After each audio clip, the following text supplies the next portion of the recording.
अब तक हमने जाना कि जलवायु परिवर्तन और खाने की तलाश ने आदि मानव को बहुत बुद्धिमान बना दिया था। उन्हें हाथों से वस्तुओं को पकड़ना, पत्थरों का इस्तेमाल कर आग जलाना, हथियार बनाना सीख लिया था। उन्होंने सबसे पहला औजार कुल्हाड़ी बनाया और फिर यहीं से शुरू हुआ जीवन का एक नया काल, जिसे हम पूरा पाषाण काल यानी स्टोन एज कहते हैं। पूरा पाषाण काल उस काल को कहते हैं जिसमें साक्ष्य के रूप में मिले पत्थरों से हम उस काल के बारे में जानते हैं। पूरा पाषाण काल के बारे में हमें पता नहीं चलता अगर भारत में सबसे पहले रॉबर्ट ब्रूस फुट ने मानव अवशेषों का शोध कार्य शुरू न किया होता। 24 वर्ष की आयु में फुट ब्रिटेन से भारत आए और उन्होंने उस समय के मानव जीवन का पता लगाने के लिए सबसे पहले प्री हिस्ट्री यानी प्राग ऐतिहासिक काल के 3 कालखंडों पूरा पाषाण काल, कांस्य युग और लौह युग का अध्ययन किया। अपने शोध कार्य के दौरान उन्होंने सबसे पहले 1863 में हाथ की कुल्हाड़ियां मिली। इस खोज ने उनके अंदर और भी जिज्ञासा पैदा कर दी। अध्ययन और खोज के कई वर्षों बाद 1820 में जर्गरस थॉम्सन ने साक्ष्यों के आधार पर यह जाना कि प्राग ऐतिहासिक काल में आदि मानव जिस आखेट यानी औजारों का इस्तेमाल करते थे, अपनी सुविधाओं के लिए जिस तरह के धातुओं का इस्तेमाल करते थे, उनमें पत्थर, कांस्य और लोहे के प्रमाण मिलते हैं। साथ ही साथ पशुओं की हड्डियों से बनाए गए हथियार भी प्रमाण के रूप में मिले हैं। लेकिन इन आदि मानव को अपने विवेक से पत्थर से लौह युग तक पहुंचने में कई वर्ष लग गए। मानव ने अपने जीवन का सबसे लंबा समय पूरा पाषाण काल में बिताया था, लेकिन तब तक उन्हें कृषि और पशुपालन की कोई जानकारी नहीं थी। धीरे धीरे जैसे विकास की गति आगे बढ़ी, पूरा पाषाण से मध्य पाषाण युग में आते आते उन्होंने पशुपालन सीख लिया और शिकार व सुरक्षा की दृष्टि से उन्होंने अपना सबसे पहला पालतू पशु कुत्ता बनाया। लेकिन विधिवत तरीके से पशुपालन के प्रथम शुरुआत नव पाषाण काल में हुई। इस युग में आदि मानव ने कृषि की खोज की। कृषि में उनको बहुत फायदा नजर आया। अब उन्हें भोजन की तलाश में इधर उधर घूमना नहीं पड़ रहा था, जिससे उनका काफी समय बच गया और इस खाली समय में वह कृषि के अलावा पत्थर के औजार, बर्तन काटने तथा बुनने के काम में खुद को लगा सकते थे। किसी पर भी किसी कार्य का कोई दबाव नहीं था।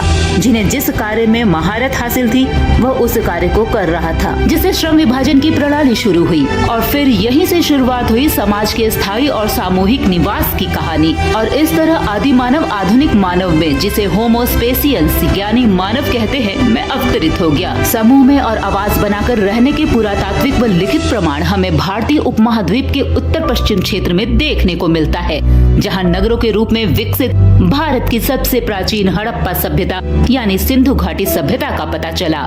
इसीलिए हड़प्पा संस्कृति को आद ऐतिहासिक सभ्यता के रूप में जानते हैं। हालांकि कांस्य युग की सभ्यता में हड़प्पा संस्कृति सबसे पुरानी नहीं है।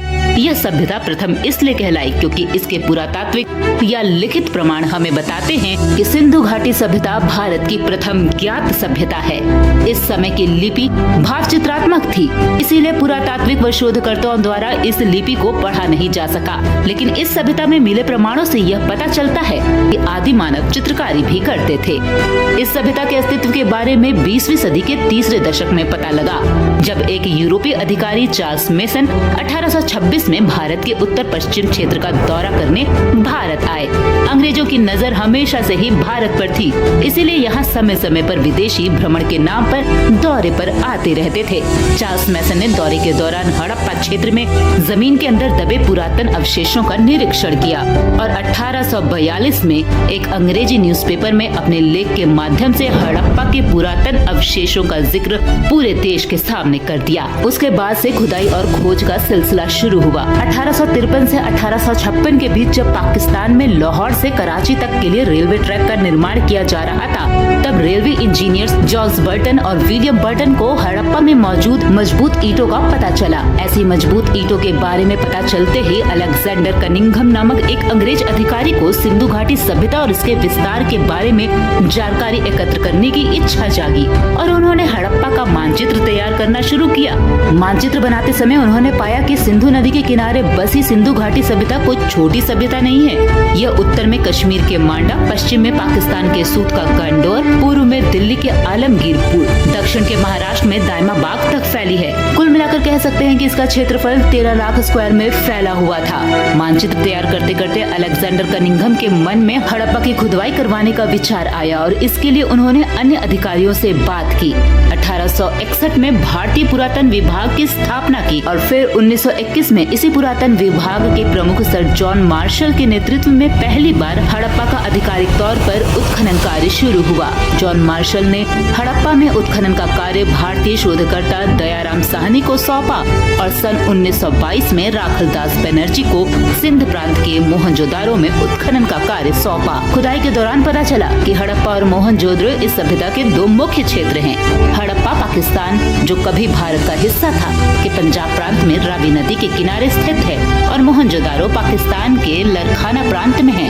पंजाब दो प्रांतों में बटा हुआ था, एक पूर्वी पंजाब, एक पश्चिमी पंजाब। पश्चिमी पंजाब आज के पाकिस्तान में है।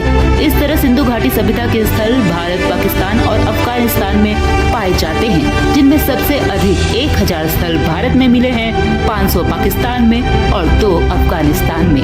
और इस तरह सभ्यता के चिन्ह बुलिस्तान, सिंध, पंजाब, हरियाणा, गुजरात, राजस्थान, पश्चिमी उत्तर प्रदेश में मिलते हैं। सिंधु सभ्यता का पहला साक्ष्य हड़प्पा में मिला, इसीलिए हम कह सकते हैं कि अगर हड़प्पा में इसकी शुरुआती खुदाई नहीं होती तो सिंधु घाटी सभ्यता के बारे में हमें पता नहीं चलता।